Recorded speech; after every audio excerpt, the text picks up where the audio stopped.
How to get coconut in Grow A Garden Roblox. First things first is open up your Roblox application and ensure that you're logged into your account. Now open up the experience, which is going to be Grow A Garden, and this is going to be your interface. Now having to get a coconut seed is actually rare.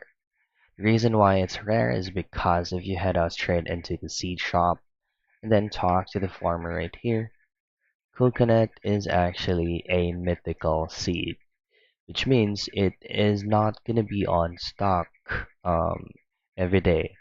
So all I have to do is just to pay attention to details to your garden, grow some specific fruits that is always on stock on your seed shop, and then just wait until the coconut seed will be on stock.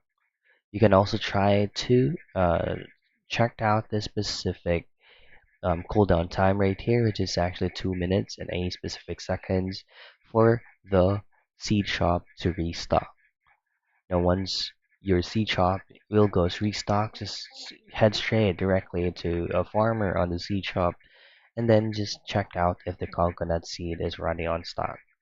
So usually if it is on stock, it will give you usually 2 or 3 seeds. Simply just buy that seed and just plant it on your garden. So that is it. That's how you get coconut and grow a garden Roblox.